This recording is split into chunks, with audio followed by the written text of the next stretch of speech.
Please be seated, and I'd like to invite any children who are present to come and join me.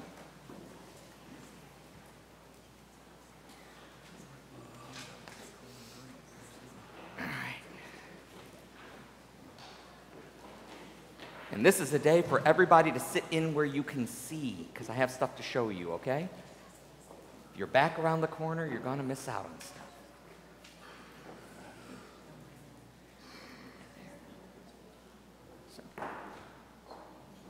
So I've got some stuff to show you. I want to show you some pictures. This is a picture of my family. You guys know me. That's my wife and my little boy. He is almost 6. You're 3. Mm-hmm. And this is my little boy with my mommy and daddy, who live a long way away from me, and I don't get to see them but once or twice a year usually. And I miss them a lot. Yeah. And this is a picture of my cousin Bob with his great-grandson. My cousin Bob just died a couple of months ago, and I've been missing him a lot. Do you guys have pictures like these in your home? Pictures of your families? Pictures of grandma or grandpa? Maybe your school pictures? Maybe. Yeah, pictures of you, yes. We put pictures up because we like to remember people. We want to celebrate them. I want to show you guys some other family pictures. They're behind me here, so gather around to see. These are some of the family pictures that I keep on the wall in my office. That's Mary, Jesus' mother. That's St. Stephen. When I was little like you guys, I went to church every Sunday with my granny and grandpa, and they went to a church named for St. Stephen. Right over here next to St. Stephen, that's St. Matthew, and our church is named for him. That is St. James, Jesus' brother. That's who I am named for. That there is St. George. St. George was a soldier, and when I became an Episcopalian, the very first Episcopal church I belonged to was named for St. George.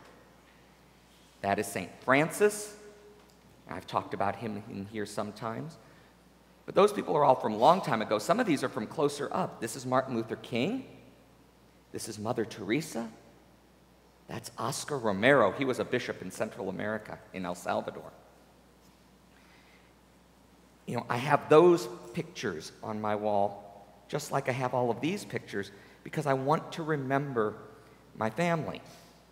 Families are interesting things. Sometimes we're born into them, like these pictures here. And sometimes our families are chosen, like when if someone's adopted, or like when we're baptized. When we're baptized, we become a part of the family of God called the church. Yes, we make people members of the family, that's right, by going to the water and pouring water on them and baptizing them. Being born, your moms will say not so easy, but usually being born is pretty easy. It's pretty simple and straightforward. Being baptized is pretty easy. But while it might be fairly easy to get into a family, it can be awful hard to live in a family sometimes, yeah? Brothers and sisters don't always get along, right? Uh-huh. And moms and dads will tell you that kids are not always easy to live with. And even here in the church where we love each other, we know that it's sometimes hard to get along. But it's worth working at, because you can't be not a member of the family. You will always be your mama's little girl no matter what you do. You will always be mom's little boy. And all of you the same way. And you will always be a child of God no matter what. There is nothing that can ever undo that. But if we actually want to get along in the family, that takes some work.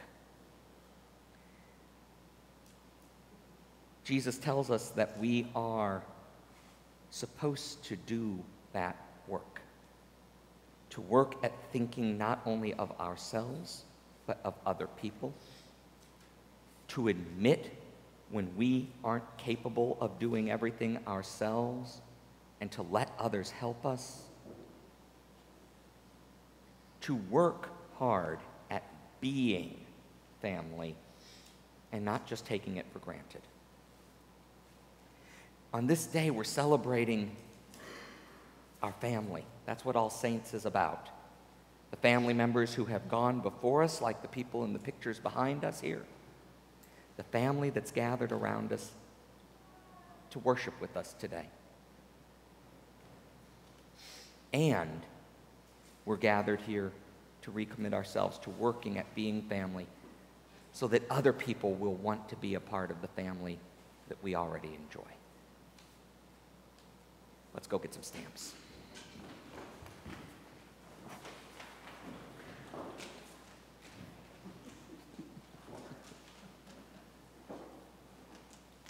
Okay, step down. Good job.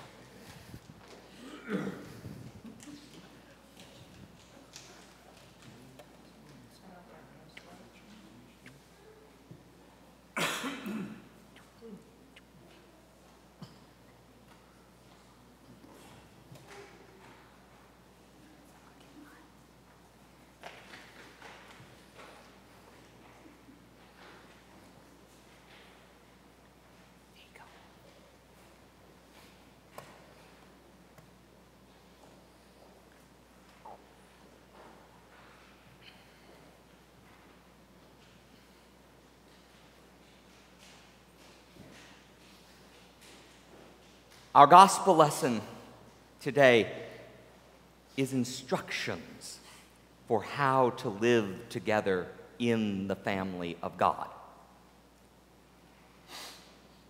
It might not look like that at first, but that's what these things are. Part of the reason why it may not look like it is because we have a translation error in the gospel lesson, a big one, and we can thank St. Jerome for that back in the 4th century. The Greeks had a very good word for blessed, and that is not the word that Matthew uses in his text. The word that we have translated as blessed should be honorable. In an honor-shame society, which is what Jesus lived in 2,000 years ago, to be honorable was to be a part of the family. To be shamed or dishonorable was to find yourself on the outside. These are the rules of what it takes to be a part of the family.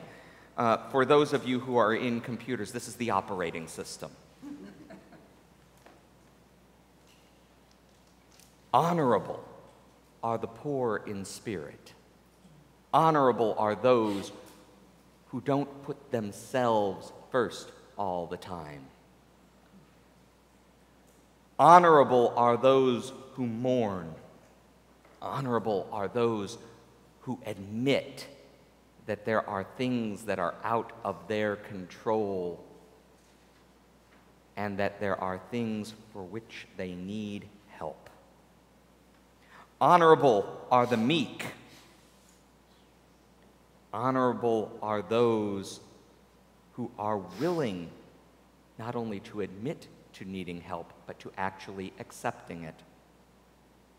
Honorable are those who hunger and thirst for righteousness. Righteousness is a fancy way in Hebrew theology of saying relationship. Blessed are those who hunger and thirst for deep, true relationship among all people. Honorable are the merciful. The word we translate as mercy shares a root in Greek with the word for oil. Mercy, like oil, is something that flows out from God, flows down upon God's people, flows out from God's people onto others. Blessed, honorable are those who allow themselves to be fonts of God's mercy. Honorable are the pure in heart. Again, the Greek here means more single in heart, meaning those who do not split their loyalties between God and something else. Honorable are the peacemakers, those who work that everyone might have not only an absence of conflict, but truly shalom is the Hebrew word, a presence of all things that anyone needs, not only simply to survive, but to thrive. Honorable are those who are persecuted for righteousness' sake. Honorable are those who stand with those who are rejected and outside of relationship, and therefore find themselves placed in the same standing. Honorable are you when people revile you and persecute you and utter all kinds of evil against you falsely on Jesus' account.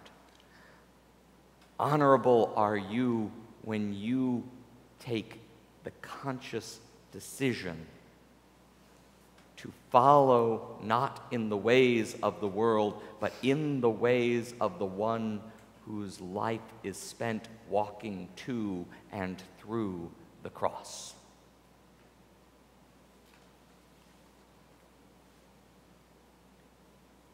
Being a member of the family, becoming a member, is easy. We're generally not asked.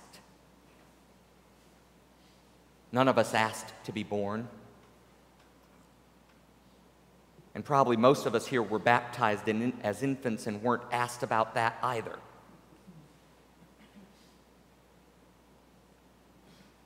We cannot not be members of the family. But living into that reality takes some hard work.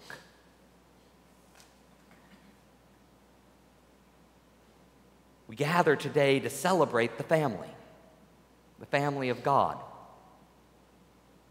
and to commit ourselves to the work.